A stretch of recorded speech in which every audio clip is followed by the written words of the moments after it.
की बार बारिश के कारण जो नुकसान हुआ है वो मैं समझता हूँ कि थोड़ा हमारे लिए चिंता का विषय इसलिए है कि बारिश लंबी नहीं थी और बारिश ज्यादा भी नहीं थी।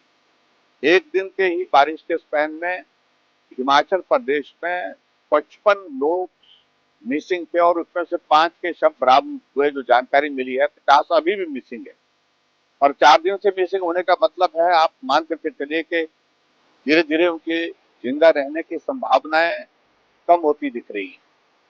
ये हमारे लिए बड़ा चिंता का विषय है।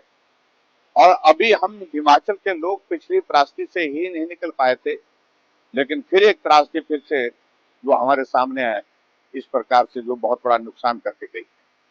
आज मैं जहां जहां भी गया हूँ, मलाना प्रोजेक्ट में भी गया था जिसके कारण जो है वो नीचे जो वहाँ पानी ज्यादा आने के कारण क्लाउड बस्ट होने के कारण जो है एक तो डैम का जो डैमेज हुआ है उसके साथ नीचे गांव जो है चारों तरफ से गिर गया है गांव, जिसमें लगभग 10 परिवार के लोग रहते थे। उनको गांव मतलब वो गांव छोड़ना पड़ा क्योंकि पानी के बीच में। और ऐसी सूरत में अ, वो भी बहुत बड़ा एक नुकसान हुआ है। और इसके अलावा हम यहाँ पर देख रहे हैं बजौरा के पास एक आयुर्वेदिक का हमारा हॉस्पिटल है, वो अभी कंस्ट्रक्शन है, वो टोटल डैमेज हो गया उसका एक पोर्शन।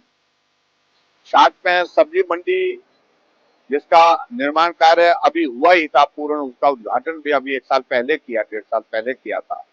और वो सारा का सारा स्ट्रक्चर उसका जो है सब्जी मंडी का जो है बह करके चला गया। और उसी तरह से हम देख रहे हैं कि जहां मैं कल जाने वाला हूँ संभवतः शिमला जिला के अंतर्गत हमारा रामपुर का इलाका जो कुल्लू के अंतर्गत आने का इलाका जो है, जो समेत करके गांव है, वहां तो बहुत बड़ी त्रासदी हुई, पूरा गांव चला गया, मालूम ही नहीं पड़ रहा है। और लगभग 38 लोग जो जानकारी मिली है कि वहां के जो मिसिंग है, छोटे छोटे बच्चे भी जो है उसमें बह करके चले गए। तो निश्चित रूप से जो अगर रेस्क्यू ऑपरेशन की बात है, केंद्र सरकार ने पूरी उसमें रेस्क्यू ऑपरेशन में पूरी मदद की है। पिछले कल मेरा प्रधानमंत्री जी से भी मिलना हुआ, प्रधानमंत्री जी ने मेरे पहुंचने मतलब उनसे बात करने के लिए सबसे पहले हिमाचल प्रदेश में बारिश के कारण जो नुकसान हुआ उसके बारे में जानकारी दी और विश्वास दिलाया कि जो भी मदद हिमाचल को चाहिए इस संकट की घड़ी में वो मदद करने की कोशिश करेंगे। हम सब लोग राजनीति से ऊपर उठ करके इस वक्त पार्टी के सब साथी भी, हमारे विधायक भी, सब कार्यकर्ता, सब लोग जो है राहत कार्य में जुटे हुए हैं। और जो जितनी मदद इस रूप में हो सकती है वहाँ मदद करने की कोशिश कर रही है। और द्रंग विधानसभा क्षेत्र में भी आज मुझे जाना था, लेकिन वो रास्ता जो है पुंडों के बाद जो है जो बंद होने के कारण सुबह वहां जाना संभव नहीं हो पाया। और वहां पर भी बहुत बड़ा नुकसान हुआ है। वहां पर भी 10 लोग जो है एक परिवार के गांव के जो है वो बह करके चले गए हैं। 5 लोगों के शव अब उनमें से बरामद हुए हैं, लेकिन 5 लोगों के अलावा अभी बाकियों के अभी तक जो है वो जानकारी प्राप्त नहीं हो पाई। नुकसान बहुत ज्यादा हुआ है।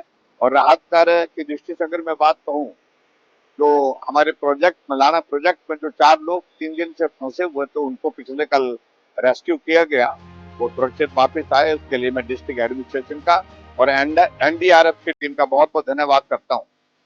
लेकिन जहां आज हम गए मलाना गांव के साथ साथ ममलाना का जो प्रोजेक्ट है, वहां बहुत सारा नुकसान जो हुआ है गांव के लोगों को, राहत अभी पहुंची नहीं। और बिलादी गांव है वो, और बिलादी गांव में अभी तक जो राहत नहीं पहुंची उनकी का इंतजाम, क्योंकि चारों तरफ से घर जो है वो पानी के बीच में है और 4 घर उसमें बह करके चले गए।